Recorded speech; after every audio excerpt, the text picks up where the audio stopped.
घुसपैठ असंभव होने वाली, गौ तस्करी असंभव होने वाली। केंद्रीय गृह मंत्री अमित शाह का ये बयान बीते 8 मई का है, जब वो कोलकाता में एक कार्यक्रम के दौरान संबोधित कर रहे थे। इस दौरान उन्होंने पश्चिम बंगाल में अवैध घुसपैठियों के मुद्दे पर बड़ा बयान दिया है, जिससे ये साफ हो गया है कि पश्चिम बंगाल की नई सरकार केंद्र सरकार के साथ मिलकर अवैध घुसपैठियों पर लगाम कसेगी।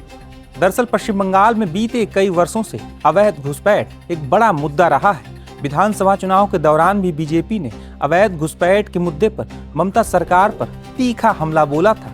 वहीं टीएमसी ने भी इस मुद्दे पर पलटवार किया था, लेकिन राजनीतिक वार पलटवार के बीच पश्चिम बंगाल में अवैध घुसपैठ का मुद्दा संवेदनशील माना जाता है।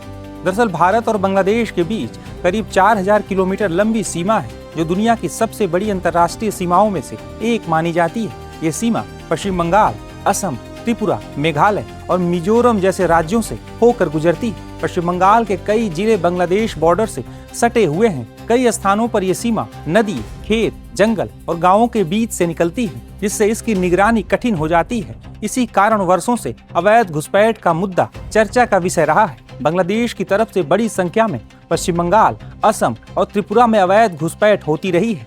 हालांकि बीते कुछ वर्षों में बॉर्डर पर निगरानी बढ़ी है। कई बार इस मुद्दे पर बीजेपी और ममता सरकार के बीच तकरार भी होती रही है। दरअसल अवैध घुसपैठिए सामान्यतः रात के समय या कम सुरक्षा वाले क्षेत्रों का फायदा उठाकर बॉर्डर में प्रवेश करते हैं। कुछ लोग नदियों और जलमार्गों का उपयोग करते हैं। विशेषकर पश्चिम बंगाल और असम के सीमावर्ती इलाकों में छोटी नावों के जरिए सीमा पार करने के मामले समय समय पर सामने आते रहे हैं। इस काम में मानव तस्करों और दलालों की भी बड़ी भूमिका होती है। ये गिरोह पैसे लेकर लोगों को अवैध तरीके से सीमा पार कराते हैं और कई बार नकली पहचान पत्र बनवाने में भी मदद करते हैं। कुछ मामले में लोग वैध वीजा पर भारत आते हैं, लेकिन वीजा समाप्त होने के बाद वापस नहीं लौटते। वहीं कल केंद्रीय गृह मंत्री अमित शाह के बयान से ये साफ हो गया है कि आने वाले दिनों में बंगाल में अवैध घुसपैठियों के खिलाफ बड़ा एक्शन होगा। ये विजय का एक और मायना है। त्रिपुरा में हमारी सरकार है, असम में हमारी सरकार है और बंगाल में भी अब हमारी सरकार बनी है। घुसपैठ असंभव होने वाली, गौ तस्करी असंभव होने वाली है और दृढ़ता के साथ बंगाल सरकार और भारत सरकार इस सीमा को राष्ट्र की सुरक्षा के अभेद किले के अंदर परिवर्तित कर लेगी। गौरतलब है कि बीते कई सालों से पश्चिम बंगाल के अलावा भी कई राज्यों में घुसपैठियों के मुद्दे पर राजनीतिक वार पलटवार होते रहे हैं। कई रिपोर्ट्स में दावा किया जाता है कि देश के करीब 17 राज्यों में करीब 2 करोड़ बांग्लादेशी अवैध रूप से रह रहे हैं। इस बारे में पहला आधिकारिक आंकड़ा संसद में यूपीए सरकार के पहले कार्यकाल के दौरान आया था, जब तत्कालीन गृह राज्य मंत्री श्री प्रकाश जायसवाल ने जानकारी दी थी कि भारत में 1 करोड़ 20 लाख अवैध बांग्लादेशी हैं।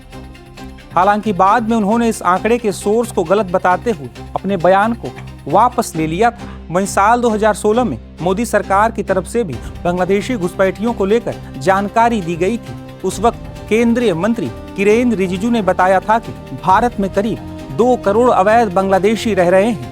दरअसल ये आंकड़ा केवल बांग्लादेशी घुसपैठियों का था, जबकि म्यांमार से भी घुसपैठिए भारत में आए हैं। हालांकि सरकार के पास भी घुसपैठियों की संख्या का कोई सटीक आंकड़ा नहीं, लेकिन ये पूरी तरह साफ है कि भारत में बांग्लादेशी घुसपैठियों की संख्या काफी ज्यादा है।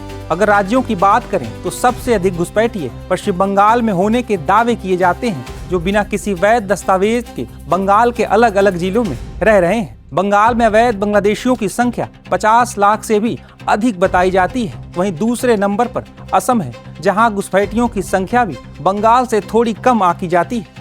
इसके अलावा भी देश के अलग अलग राज्यों में अवैध घुसपैठिए फैले हुए हैं। हालांकि एसआईआर प्रक्रिया के दौरान बड़ी संख्या में बांग्लादेशी घुसपैठिए वापस भी लौटे हैं।